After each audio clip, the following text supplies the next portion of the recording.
تاریخ میں کچھ لمحات ایسے آتے ہیں جو صدیوں تک ایک تہذیب کے ضمیر پر دستک دیتے رہتے ہیں۔ جی بالکل۔ واقعہ کربلا ایک ایسا ہی لمحہ ہے، لیکن آج ہم اس کی جذباتی داستان سے ہٹ کر خالص علمی اور فقہی ترازو پر یہ سمجھنے کی کوشش کریں گے کہ اہل سنت کے بڑے علماء وہ اس پورے معاملے کو کیسے دیکھتے ہیں۔ یزید کی حکومت، حضرت امام حسین رضی اللہ تعالی عنہ کا اقدام اور اس سے جڑے سوالات، ان پر ایک متوازن رائے قائم کرنا آج بھی ایک بہت بڑا چیلنج ہے۔ بالکل، اور اسی چیلنج کو سامنے رکھتے ہوئے ہم نے آج شاہد سلفی کی ایک تحقیقی تحریر خروج حسین رضی اللہ تعالی عنہ اور عدل علی کو اپنی گفتگو کا محور بنایا ہے۔ اچھا۔ اس تحریر کی خاص بات یہ ہے کہ یہ معاملے کو مسلکی نعرہ بازی سے نکال کر اصولوں کی دنیا میں لے جاتی ہے۔ صحیح۔ یہ سوال پوچھتی ہے کہ قرآن، حدیث اور اسلامی فقہ کی روشنی میں حق اور باطل کا معیار کیا ہے، اور پھر تاریخ کو اس معیار پر پرکھتی ہے۔ تو آج ہم نے کرنا کیا ہے؟ سیدھی سی بات ہے، ہم یہ سمجھیں گے کہ اہل سنت کا علمی منہج ایک ظالم حکمران اور اس کے سامنے کھڑے ہونے والے امام حق کے بارے میں کیا کہتا ہے۔ جی، یہ کوئی پرانی بحث چھیڑنا نہیں، بلکہ اس سے وہ اصول نکالنا ہے جو آج بھی ہمارے لیے مشعل راہ بن سکتے ہیں۔ بالکل۔ چلیں اس گہری بات کا آغاز کرتے ہیں۔ سب سے پہلے تو یہی سمجھنا ہوگا کہ اسلامی ریاست کا وہ گولڈن سٹینڈرڈ کیا تھا۔ جی، یعنی خلافت راشدہ میں ایک حکمران کے جائز ہونے کا معیار کیا تھا؟ یہ بہترین نقطۂ آغاز ہیں۔ دیکھیں، اہل سنت کا پہلا اور بنیادی اصول بڑا دلچسپ ہے۔ وہ کہتے ہیں کہ حاکم کا انتخاب اہل حل و عقد کریں گے۔ اب یہ ایک ٹیکنیکل اصطلاح ہے، لیکن اسے آج کے دور میں آپ ایک کہہ لیں کاؤنسل آف وائز مین یا ایک موقر سینٹ سمجھ سکتے ہیں۔ اچھا، یعنی وہ لوگ جن کی بات میں وزن ہو، جو قوم کی نبض پر ہاتھ رکھتے ہوں۔ جی، جو علم، تقوی اور بصیرت میں نمایاں ہوں۔ مقصد یہ تھا کہ حکمران کوئی شخص خود کو یا اپنے بیٹے کو نامزد نہ کر دے۔ اپنی روح میں بنیادی طور پر آمریت اور موروثیت کے خلاف تھا۔ یقیناً اس میں عوام کی نمائندگی کا تصور موجود تھا۔ یہ چیک اینڈ بیلنس کا ایک بہترین نظام تھا۔ اور دوسرے اصول کیا تھے؟ دوسرا معیار حکمران کا اپنا کردار تھا۔ اسے عادل، متقی اور دین کا پابند ہونا تھا۔ وہ قانون سے بالاتر نہیں تھا، بلکہ سب سے بڑھ کر قانون کے تابع تھا۔ جی۔ تیسرا اصول یہ تھا کہ اس کا طرز حکومت سنت نبوی صلی اللہ علیہ وآلہ وسلم اور خلفائے راشدین کے نقش قدم پر ہوں۔ صحیح۔ اور آخری بات یہ کہ ریاست میں ظلم اور فسق و فجور کو روکا جائے، نہ کہ اس کی سرپرستی کی جائے۔ یہ تو ایک بہت ہی بلند معیار ہے۔ تو اگر یہ خلافت کا گولڈ سٹینڈرڈ تھا، تو تاریخ کا وہ لمحہ ایک بہت بڑا چیلنج بن کر سامنے آتا ہے جہاں ان اصولوں پر عمل ہوتا نظر نہیں آتا۔ جی۔ اور یہیں سے یزید کی حکومت کا معاملہ شروع ہوتا ہے۔ ان اصولوں کی کسوٹی پر یزید کی حکومت کہاں کھڑی ہوتی ہے؟ یہاں یہ تحریر کوئی لگی لگتی نہیں رکھتی۔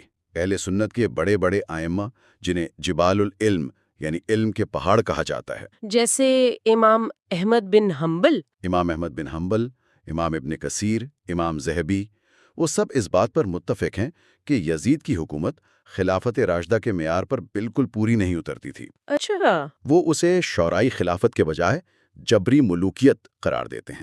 خلافت اور ملوکیت، ذرا اس فرق کو اور واضح کریں۔ ایک عام سننے والے کے لیے اس کا کیا مطلب تھا؟ دیکھیں، فرق بہت گہرا تھا۔ خلافت میں حاکم عوام اور خدا دونوں کو جواب دہ تھا۔ صحیح۔ وہ بیت المال یعنی قومی خزانے کا ٹرسٹی یا امین تھا۔ ملوکیت میں حاکم کسی کو جواب دہ نہیں رہا، اور بیت المال اس کی ذاتی جاگیر بن گیا۔ بالکل۔ خلافت میں معیار تقوی اور علم تھا، ملوکیت میں طاقت اور وراثت معیار بن گئی۔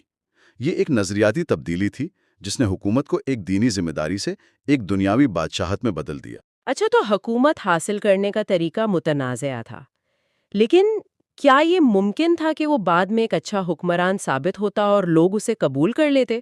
یہ ایک بہت اہم اور حقیقی سوال ہے، لیکن تاریخی شواہد جنہیں اس تحریر میں جمع کیا گیا ہے وہ بتاتے ہیں کہ یزید کا ذاتی کردار اور طرز حکومت بھی ان معیارات سے کوسوں دور تھا۔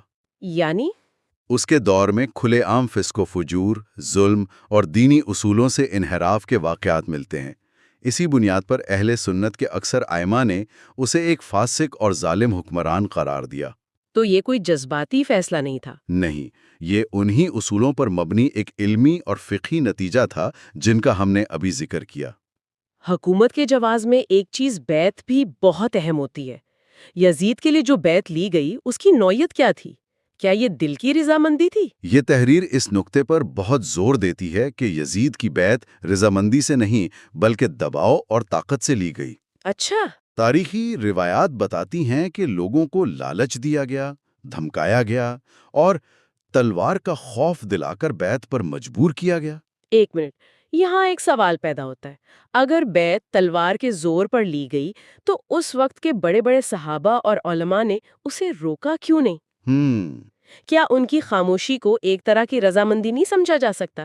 یہ ایک عام خیال ہے جو اکثر پیش کیا جاتا ہے۔ یہ ایک نہایت اہم سوال ہے اور اس کا جواب جبر اور رضامندی کے فرق میں چھپا ہے۔ کیسے؟ جب ماحول میں خوف ہو اور مخالفت کی سزا موت ہو تو خاموشی کو رضامندی نہیں کہا جا سکتا۔ صحیح۔ یہ تحریر حضرت علی کی بیعت اور یزید کی بیعت کا موازنہ کر کے اس فرق کو واضح کرتی ہے۔ حضرت علی کی بیعت کے وقت ایک طبقے نے اختلاف ضرور کیا لیکن ماحول آزادانہ تھا، جبکہ یزید کی بیعت کا پورا ماحول ہی جبر پر مبنی تھا۔ بالکل۔ اس لیے دونوں کو ایک ہی پیمانے پر نہیں رکھا جا سکتا۔ ٹھیک ہے، تو اب ہم اس گفتگو کے سب سے نازک حصے کی طرف آتے ہیں۔ جب ایک حکمران مسلط ہو جائے، چاہے جبر سے ہی، تو اس کے خلاف کھڑے ہونے کو عموماً بغاوت سمجھا جاتا ہے۔ جی، حضرت حسین رضی اللہ عنہ کے اقدام جسے خروج کہتے ہیں، اسے اہل سنت کی فقہ میں کس نظر سے دیکھا جاتا ہے؟ یہاں آ کر یہ تحریر ایک بہت ہی گہرا فقہی اصول سامنے لاتی ہے۔ اہل سنت کے نزدیک ہر حکمران کے خلاف کھڑے ہونا ناجائز نہیں ہوتا، اس کی کچھ شرائط ہیں۔ اچھا۔ اور یہاں ایک حیران کن بات ہے، امام ابن حجر عسقلانی جیسے عظیم محدث کا اصول نقل کیا گیا ہے، اور وہ یہ ہے کہ اگر حکمران دین کی اصول بدل دے، ظلم و جبر اختیار کرے اور سنت کے خلاف چلے تو وہ خود باغی بن جاتا ہے۔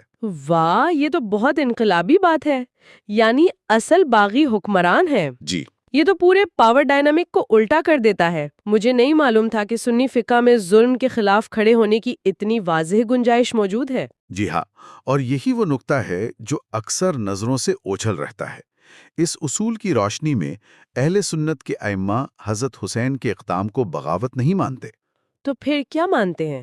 وہ ایک ایسے حکمران کے خلاف کھڑے ہوئے تھے جو خلافت کے بنیادی اصولوں کو پامال کر رہا تھا۔ یہاں ایک اور گہری بات ہے، ان کا مقصد حکومت بدلنا نہیں تھا بلکہ حکومت کرنے کا اصول بدلنا تھا۔ بالکل، وہ ایک شخص کو ہٹا کر دوسرے کو لانے کی جنگ نہیں لڑ رہے تھے، بلکہ وہ اس نظریے کو بچا رہے تھے کہ حاکم کا انتخاب امت کی مرضی سے ہوتا ہے، تلوار کے زور پر نہیں۔ یعنی ان کا اقدام ذاتی نہیں بلکہ اصولی تھا۔ وہ امت کی اصلاح اور خلافت راشدہ کے نظام کو بچانے کے لیے نکلے تھے۔ بالکل، اسی لیے اہل سنت کے تمام معتبر علماء حضرت حسین رضی اللہ عنہ کو حق پر سمجھتے ہیں، ان کی نیت کی عظمت کو تسلیم کرتے ہیں اور ان کی شہادت کو ظلم عظیم یعنی تاریخ کا ایک بہت بڑا ظلم قرار دیتے ہیں۔ اچھا، اب ایک اور پہلو پر بات کرتے ہیں جو اکثر بحث میں آتا ہے، اور وہ ہے تاریخی شواہد کا۔ جی، اس نقطے کو چھیڑتے ہیں جو اکثر آن لائن مباحثوں میں سامنے آتا ہے، صحیح بخاری کا حوالہ۔ کچھ لوگ کہتے ہیں کہ چونکہ واقعہ کربلا کی تفصیلات، خاص طور پر حضرت حسین رضی اللہ کے سر کاٹے جانے کا واقعہ، صحیح بخاری جیسی مستند ترین کتاب میں نہیں ہے، اس لیے یہ اتنا معتبر نہیں۔ ایک عام انسان کے لیے تو یہ بہت وزنی دلیل لگتی ہے۔ یہ دلیل علمی میدان میں بہت کمزور سمجھی جاتی ہے۔ اچھا، کیوں؟ اس تحریر میں اس کی دو بڑی وجوہات بتائی گئی ہیں۔ پہلی وجہ یہ ہے کہ واقعہ کربلا ایک متواتر تاریخی حقیقت ہے۔ متواتر، اس کا کیا مطلب ہے؟ متواتر کا مطلب ہے کہ یہ واقعہ اتنی کثرت سے، اتنے مختلف ذرائع سے اور اتنی نسلوں سے نقل ہوتا آیا ہے کہ اس کے بنیادی حقائق کا انکار عقلی طور پر ممکن ہی نہیں۔ اچھا، یہ تو سمجھ میں آتا ہے، لیکن پھر بھی صحیح بخاری میں کیوں نہیں؟ اس کی وجہ ہر کتاب کے اپنے دائرہ کار اور مقصد میں پوشیدہ ہے۔ امام بخاری کا مقصد تاریخ کی تمام تفصیلات کو جمع کرنا نہیں تھا۔ تو ان کا ہدف کیا تھا؟ ان کا بنیادی ہدف تھا فقہی احکام، عبادات اور عقائد سے متعلق مستند ترین حدیث کو جمع کرنا۔ کسی ایک کتاب، چاہے وہ کتنی ہی عظیم کیوں نہ ہو، اس میں کسی واقعے کا نہ ہونا اس واقعے کے نہ ہونے کی دلیل نہیں بن سکتا۔ یہ بہت اچھی وضاحت ہے۔ تو اس ساری گفتگو کے بعد اگر کسی کو باٹم لائن بتانی ہو تو یزید اور حضرت حسین رضی اللہ تعالی عنہ کے بارے میں اہل سنت کا متوازن اور حتمی موقف کیا ہوگا؟ اس تحریر کے مطابق اہل سنت کا امتیازی موقف یہ ہے کہ وہ اس معاملے میں افراط و تفریط یعنی غلو اور کوتاہی دونوں انتہاؤں سے بچتے ہیں۔ ٹھیک ہے۔ ایک طرف وہ یزید کے کردار اور اعمال کی وجہ سے اس کے لیے رحمت اللہ علیہ جیسے دعائیہ کلمات استعمال کرنے سے گریز کرتے ہیں، اور دوسری انتہا کیا ہے؟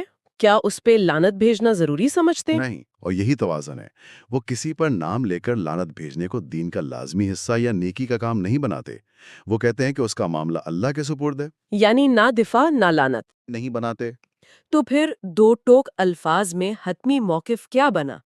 دو ٹوک موقف جیسا کہ اس تحریر میں بیان ہوا یہ ہے: یزید ایک ظالم، جابر اور فاسق حکمران تھا، اور حضرت حسین رضی اللہ عنہ مظلوم، شہید اور اہل حق میں سے تھے۔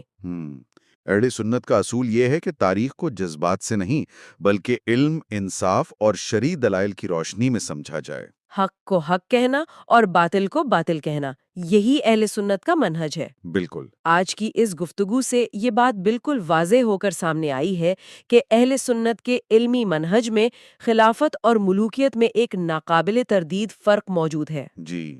یزید کی حکومت کو شرعی خلافت نہیں بلکہ جبری ملوکیت سمجھا جاتا ہے، اور امام حسین رضی اللہ عنہ کے اقدام کو ظلم کے خلاف حق کی ایک عظیم اور اصولی جدوجہد تسلیم کیا جاتا ہے۔ اور یہ سارا نقطہ نظر جذبات پر نہیں بلکہ ٹھوس فقہی اصولوں پر قائم ہے، اور یہی اس تحریر کی سب سے بڑی خدمت ہے۔ اس گفتگو کے آخر میں ایک بات ذہن میں آ رہی ہے۔